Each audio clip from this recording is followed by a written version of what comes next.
Djinns in Love, excrement-soaked billionaires, and a musical action epic that puts the MCU to shame. 2022's best films covered every genre and proved that original stories are far from dead.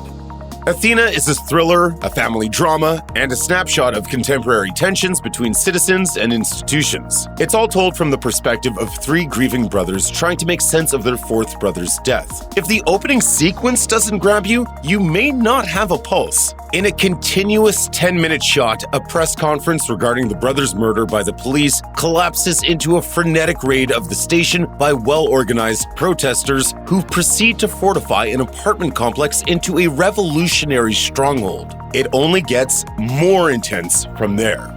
Years after the release of his acclaimed debut feature In Bruges, writer-director Martin McDonagh reunites stars Colin Farrell and Brendan Gleeson for another bizarre and moody dark comedy. Set on a fictional island off the coast of Ireland in the 1920s, where drinking, music, and idle chat are the only available pastimes, The Banshees of Inisherin is the story of a messy breakup between lifelong friends Colin and Pádraig. Let's just call it quits. We won't call it quits. We'll call it the start. Witty, bleakly funny, and shot on the picturesque Aran Islands, The Banshees of Inisherin is a shoo-in for Oscar nominations for acting, writing, and costume design. Now and then, a horror film comes along that has to be seen to believed. Barbarian is one such movie. A woman arrives at the house she's renting for a short period of time, only to discover someone's already home. Now she must spend the night sharing the home with this stranger. That's not all. The house itself seems to harbor its own strange secrets. Equal parts shocking, revolting, and hilarious, Barbarian is best enjoyed without spoilers and a room full of likewise unsuspecting viewers.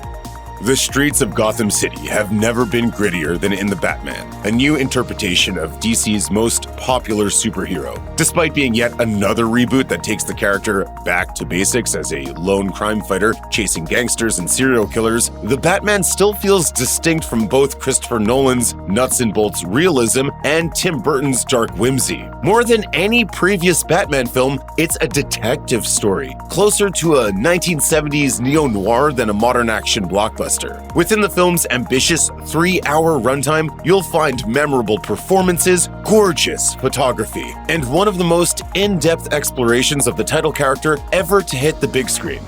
2018's Black Panther was a global sensation, earning over $1 billion at the box office and a slew of Academy Award nominations, including Best Picture. As with any successful chapter in the Marvel Cinematic Universe, it seemed obvious that Black Panther would expand into a colossal franchise in its own right. The sudden and tragic death of star Chadwick Boseman threw the future of the series into question, but director Ryan Coogler and his cast and crew committed themselves to reworking the planned sequel into a heartfelt tribute to their absent friend. On top of the familiar action, adventure, and spectacle that Marvel fans have come to expect, Black Panther: Wakanda Forever offers a complex meditation on grief, following the lovable ensemble from the first film through the process of moving on after a devastating loss. Belle follows a talented teenage songwriter, Suzu, who's been unable to raise her voice in song since the tragic death of her mother. But when she logs into the futuristic social media platform You, Suzu transforms into Belle, a spellbinding songstress who becomes a global sensation overnight. As Suzu attempts to reconcile the two parts of herself, she becomes fascinated by an infamous online prizefighter with a monstrous virtual avatar. Belle is nominally an adaptation of the classic fairy tale Beauty and the Beast for the social media age, but the film brings far more to the table than just the familiar beats of its source material. Belle is part timeless and part bleeding-edge contemporary, as exemplified by its two distinct but equally beautiful art styles: painterly traditional animation to represent the real world, and eye-popping cel-shaded CGI to represent the virtual reality of the internet.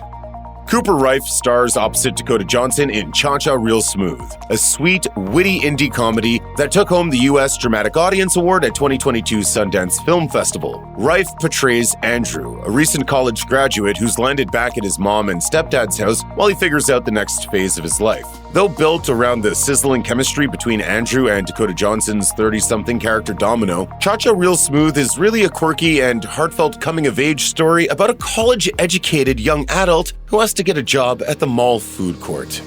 South Korean director Park Chan-wook of Old Boy and The Handmaiden fame presents a seductive thriller that expertly balances suspense, romance, and comedy in Decision to Leave. When an ace detective is assigned to investigate a mysterious death, he becomes bizarrely obsessed with the victim's widow. The feeling seems to be mutual, but is the widow simply toying with him to cover up a murder? Gorgeously shot and simmering with tension that's occasionally broken by a pitch-perfect gag, Decision to Leave is a masterfully crafted mystery. Around the turn of the millennium, a string of teen flicks adapting the plays of William Shakespeare to a contemporary high school setting debuted. Sweet love, renew thy force. Hey, don't say that to me. People can hear you. With Due Revenge, director Jennifer Caden Robinson makes a killer case for giving the same treatment to the films of Alfred Hitchcock. In this comedy thriller loosely based on Strangers on a Train, a new kid at an affluent prep school and its disgraced Queen Bee team up to exact some cruel and imaginative vengeance upon each other's enemies.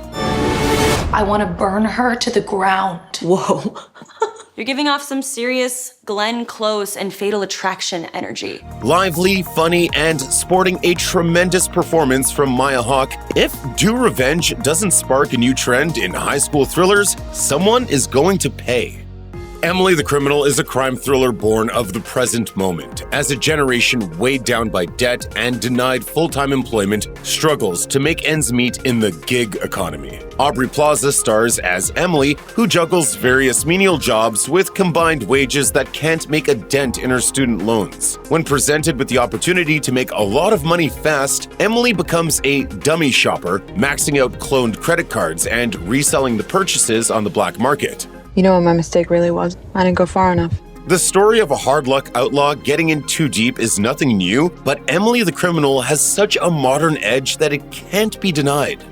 Evelyn Wang is an exhausted and unfulfilled laundromat owner who's just trying to get her taxes done when she's suddenly recruited to fight in an interdimensional war. To save the multiverse, Evelyn will have to learn how to verse jump, tapping into the feelings, memories, and skills of her alternate selves, all of whom have done more with their lives than she has. Everything Everywhere, all at once is uproariously funny, visually dazzling, and deeply moving.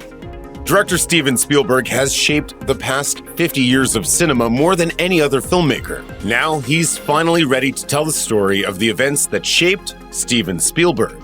Though his films are generally known for their sincerity, The Fabelmans is Spielberg's most personal work yet, as a semi-autobiographical story based on his own adolescence. You do what your heart says you have to.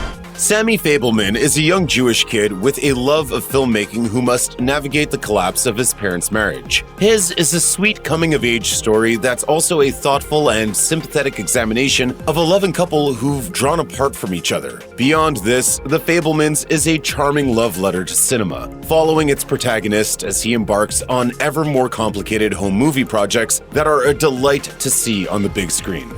The latest in a proud tradition of modernized Jane Austen adaptations, Fire Island sets Pride and Prejudice during a tight-knit Queer Chosen Families annual reunion at the titular New York vacation spot. Austen's novel of manners translates beautifully into this contemporary setting, trading prim propriety for raunchy comedy, while also poking fun at the roles of race, class, and narrow beauty standards in a closed but thriving sexual economy. Conrad Ricamora is a standout as well. Fire Island's version of the steamy and stoic Mr. Darcy, but the heart of the film is the friendship between the lead characters, portrayed by Joel Kim Booster and Bowen Yang. Fire of Love tells the true story of Katya and Maurice Kraft, fearless volcanologists who visited multiple erupting volcanoes during the latter half of the 20th century. To finance their studies, the couple filmed and photographed their adventures, turning them into books and movies that captivated audiences across the world. This documentary is the distillation of hundreds of hours of footage of their strange journey into one stunning narrative. Fire of Love is part nature documentary, part romance, and part tragedy, best seen with the person next to you clutching your hand. Set in Mussolini's fascist Italy, Guillermo del Toro's Pinocchio is a dark fairy tale about childhood, parenthood, and mortality brought to life via stunning stop-motion animation. What's most remarkable about this film is that it's family entertainment that never panders too hard to either adults or children. There are heavy themes and silly slapstick, but neither feels like a correction for the other. Del Toro is a grown-up with a kid's imagination, equally capable of simplifying complex ideas and extracting the maximum substance from storybook concepts. The result is one of the year's best animated features and a worthy entry in the filmography of the Oscar-winning director. In between bringing his friends on vacation to sunny locales around the world, Adam Sandler maintains a successful career as a dramatic actor. In Hustle, Sandler plays a desperate basketball scout who discovers a world-class talent in a poor single dad from Spain. The film doesn't exactly break the sports drama mold, but Sandler and co-star Juancho Hernan-Gomez share a lovely chemistry that reminds you how uplifting this dying genre can be. This is all for you, pal.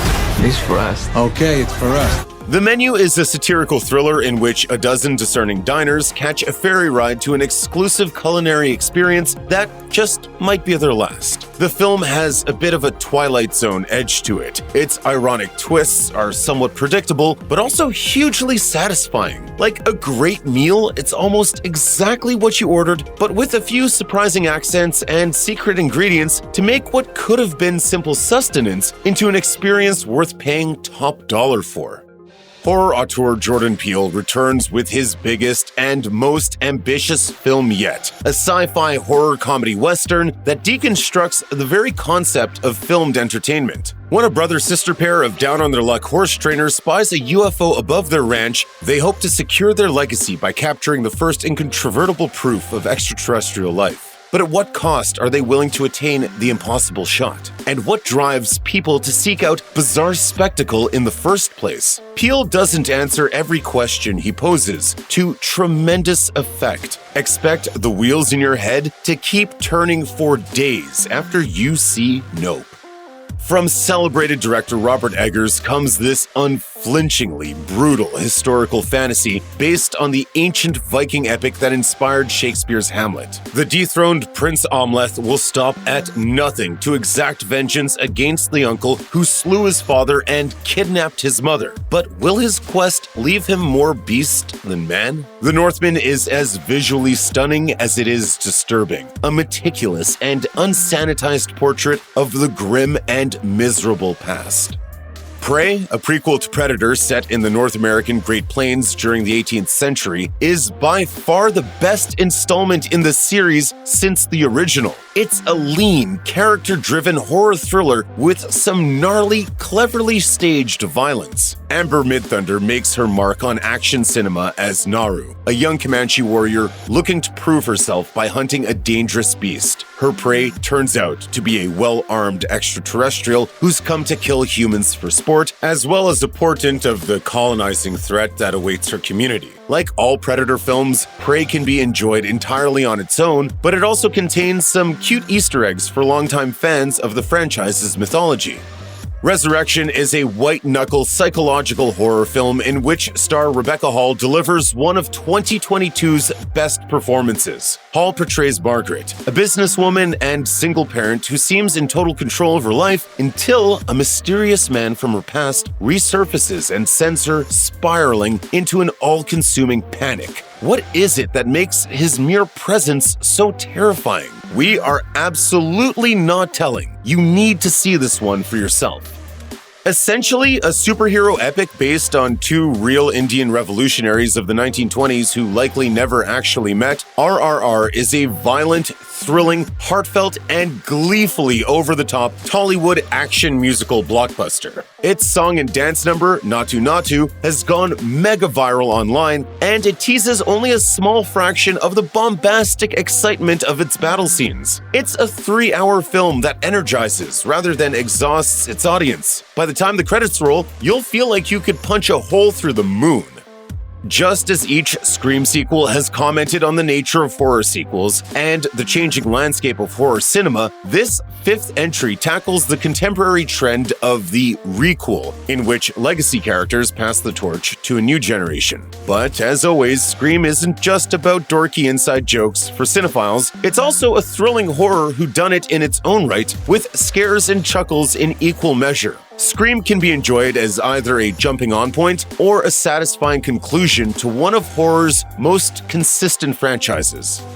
Cate Blanchett delivers one of the most captivating performances of her career as fictional composer-conductor Lydia Tarr in this gripping character study. Tarr is a titan in the world of classical music with a colossal ego to match. But in the run-up to her latest career milestone, whispers of her personal and professional misconduct crescendo into a deafening roar that threatens to knock her off her podium. Blanchett endows Tarr with such charisma and menace, one can immediately understand how awful people manage to acquire so much power, or how power can make a person awful. There are moments when you might find yourself sympathizing with this self-obsessed genius, even as you eagerly anticipate her downfall. With 3,000 Years of Longing, director George Miller has delivered a haunting adult fairy tale romance. Though unsurprisingly a box office bomb, this dark storybook tale of a solitary academic who frees a lonely djinn from centuries of imprisonment is both thought-provoking and heart-wrenching, musing on the nature of love, the shape of stories, and the death of myth in our modern world. It's not a feel-good movie, it's a feel-everything movie. Till is based on the true story of Mamie Till's fight for justice after her son Emmett was brutally murdered by white supremacists at the age of 14. Till introduces us to a bright and charming young man in Emmett Bo Till and forces us to reckon with his inhuman death and the deep wounds it leaves behind. Not only on those who love him, but on everyone the lynching is meant to terrorize. An intimate and heartbreaking character study, it centers on a woman whose unimaginable pain becomes the center of a national news story and a movement for civil rights. What results is a commanding entry to the Hollywood main stage for both director Chinonye Chukwu and star Danielle Deadwyler. Top Gun Maverick is a ridiculously fun cinematic novelty that will thrill even the most cynical viewer. Eschewing CGI as much as possible, director Joseph Kosinski puts the actors and cameras right into actual fighter jets and lets audiences marvel at incredible real-life feats of aerial agility. Just want to manage expectations. The spectacle is bound together by irresistible charisma machine Tom Cruise reprising the role of Pete Maverick Mitchell, leading a new generation of hotshots into the danger zone. Writer-director Ruben Östlund won his second Palme d'Or for Triangle of Sadness, a wacky satire about class disparity and the apocalypse. Though its first and third acts contain plenty of laughs, its middle hour, set on a luxury yacht populated by sociopathic billionaires and an exhausted staff, is worth the price of admission alone. Essentially a broad, gross-out comedy for art house audiences, Triangle of Sadness captures the lunacy of the mega-rich. It's not the most subtle film of the year, but it is the only one that offers the thrill of watching the soulless elite violently evacuate their digestive tracts. Overachieving 8th grader Mei Lee awakens one morning to discover she's transformed into a giant red panda, just as every woman in her family has for generations. Mei's panda form emerges whenever she experiences strong emotions, and her mother Ming expects her to rein it in like she did. But what if Mei likes being an excitable furry monster? Turning Red is a joyful celebration of friendship, family, and how the awkward process of growing up complicates both. The Woman King is a grand Hollywood war epic unlike any other. Set in 19th century Dahomey, it stars Viola Davis as General Nanisca, the leader of an elite army of female soldiers. Fight or we die. Through the eyes of Nanisca and teenage recruit Naui, The Woman King explores the lives of these incredible warriors as their nation attempts to divest itself from the monstrosity of the slave trade. Between its taut direction, gnarly action, and heartfelt performances, it's a prestige blockbuster that kicks butt while celebrating a piece of history Hollywood has traditionally failed to represent.